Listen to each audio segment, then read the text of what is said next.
Could you please do that one memorable line of sentence? What is it? What is the line? Any line. That one memorable line that nobody can remember. What's the line? Just say anything that your head like say the date. I love you, Roxas.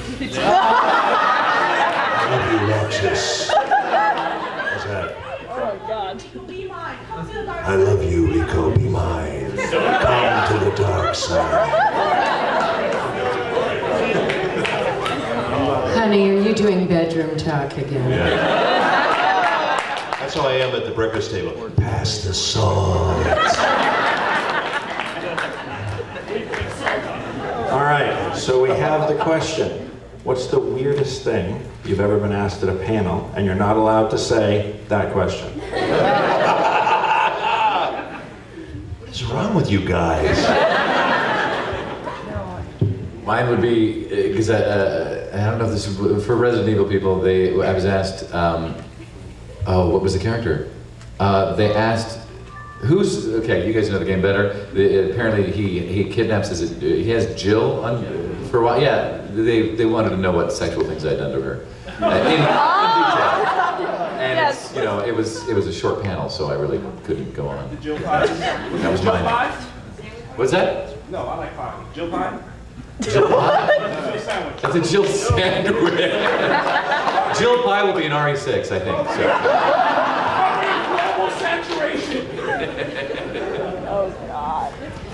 Well, Richard and I were doing a panel, and somebody just asked this really, really strange question. Do tell.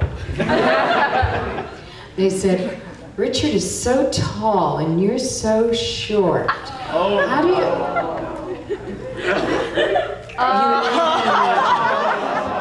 So I had to bring out the slides. By the way, so you see their panel because the slides are amazing. Diagram A.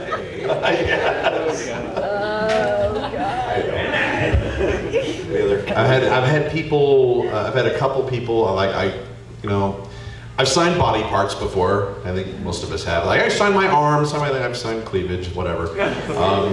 But one guy goes, "You're gonna sign my arm, and then I'm gonna get it tattooed."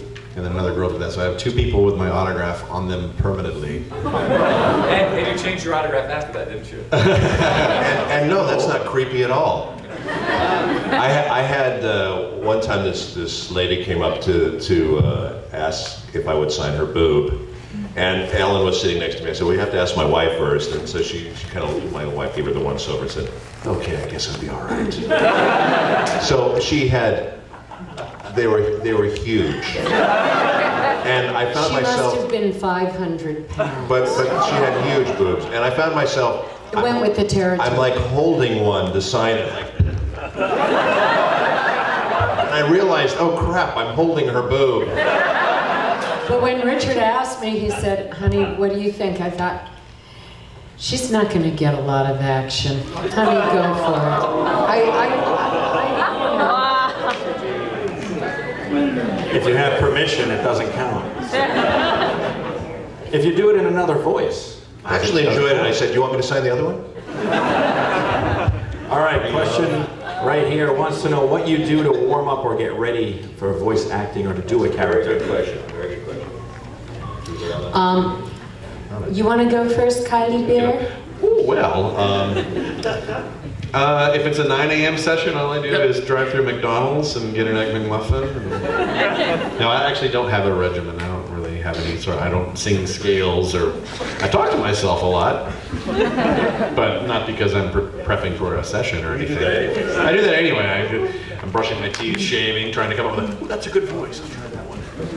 I actually go through a whole thing, especially if it's early in the morning. I like to warm up my voice, and because I don't want to go in the booth and not have my voice, sound the way it's supposed to sound. So I do go through a whole thing, and I warm up. I loosen my lips. I do a whole thing where I have a bunch of different things that I go through, and it warms me up and it gets me ready for when especially like I say, some of these sessions are really early, and especially if you're going to go in and you're going to start screaming and do some of these combat games or whatever, you want your voice to be warmed up. You don't want to just go in there and start screaming with your you know, with your voice not prepared. So, yeah, I think it's important to do it. Huh? Do you like words? Do you like... I do it. That warms up your lips. You do that, and then I do this thing as patigeta, and things like that. Lele la lo lu, lele la lo lu, lele la lo lu. And you just keep doing that over and over again. It just warms up your voice and just gets you ready to go. It's And also into voodoo, so. yes, I do have a little doll of DC Douglas when I do it. Lele la lo, lele la lo lu. I like that you're motorboating the air. What's really funny is when Richard and I are going to an audition together, and I do a lot of voice work also. I was talking with someone, who was it, earlier, about, I studied with this great Shakespearean coach, Patsy Rottenberg, and there were all these marvelous exercises, vocal exercises for not singing, for talking. But what's really funny is when Richard and I are going to an audition together, and he's off going and I'm going me me ma moo moo me me ma moo moo me, and then I do what is called my rainbow. Oh, I hate that. And I go, Do it. but what that I want does. to kill her. I'm always wondering the guys in the, you know, we're at the stoplight, and she's doing, I'm going, and they're like looking over like, what the hell is wrong with those guys? But when you hear Richard and I together, if you were just to put a mic in there with us going to an audition, it's pretty funny. But what that does, the rainbow, or the waterfall as I call it, is it opens up the head voice, the higher part of my range, because I tend to, you know, speak in the chest voice, which is down here, and it opens up my high voice because I do a lot of kids' voices, and I do.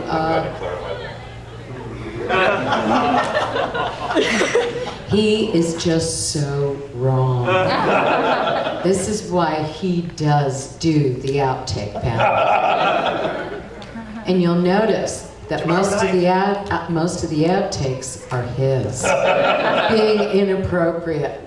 But you know, you really do need to do a lot of warm-up, because if you don't do warm-up, and the other thing that I do is for longevity of a breath, because if you don't warm up the breath, then you haven't got as much breath the first thing in the morning, and so, or in the afternoon. And so one of the exercises I do is with an S, and it's like this.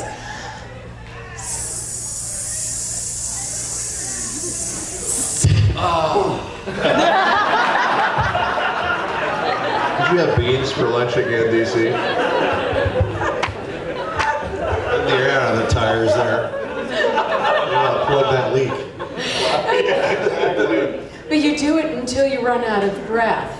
And you keep doing it. And what I do is I count slowly to myself, 1, 2, 3, to see how long I can get the breath, to see if I can make it, you know, 16, then 20 seconds, then 25, you know, and you just keep expanding the lungs, because the lungs are a muscle and you have to expand them. So anyhow, that's it. If I had a nickel for every time I've used that one.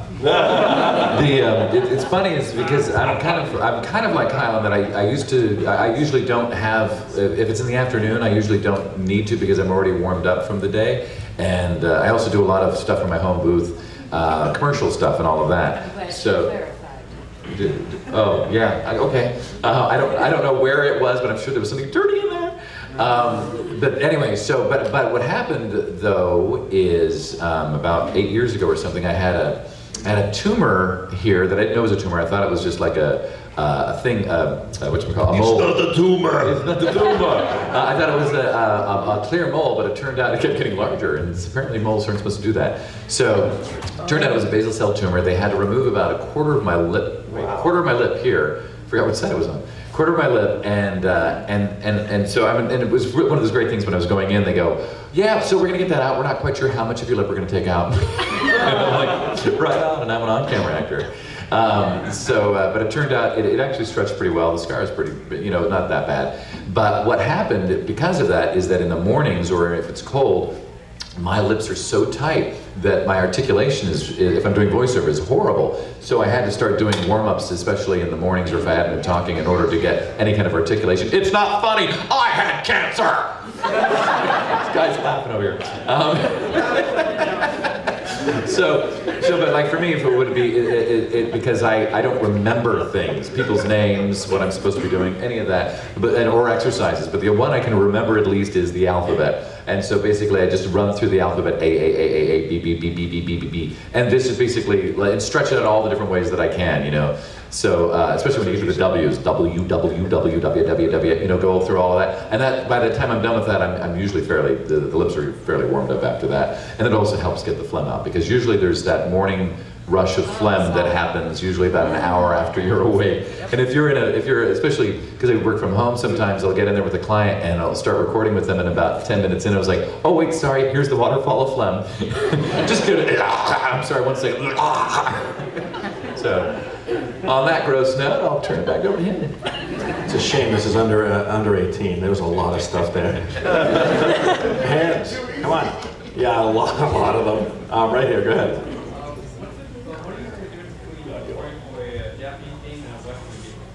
Difference between recording for Japanese and a Western game.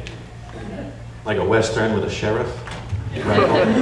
Well, the main difference is if it's a Japanese game, it's already been done, so you're basically dubbing it, and sometimes they're very particular about, they want you to kind of replicate what's been done in the Japanese, which to me is not that much fun, quite frankly, if you have someone who wants you to do it just like they do it, because then I just feel like I'm just, I'm mimicking another actor, and I don't particularly like to do that.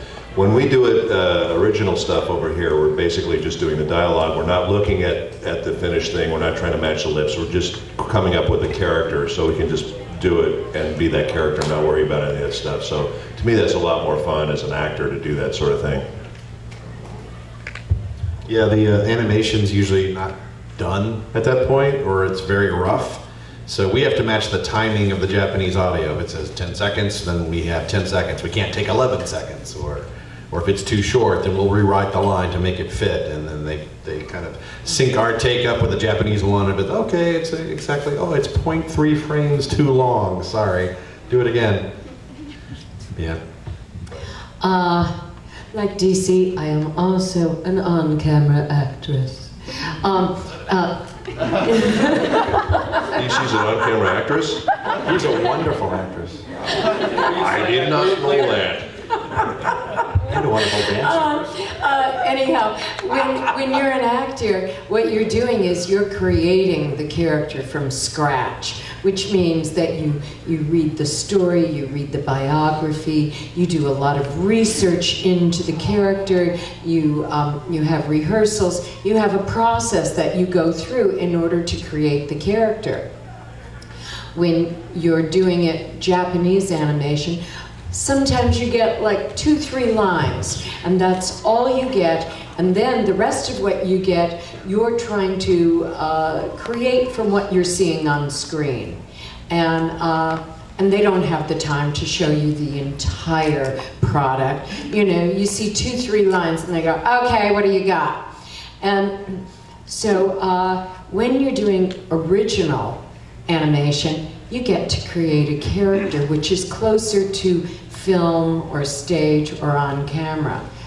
So I particularly prefer creating an original character, but it's also fun to try and revoice another character and come up with their identity. It's a whole different craft.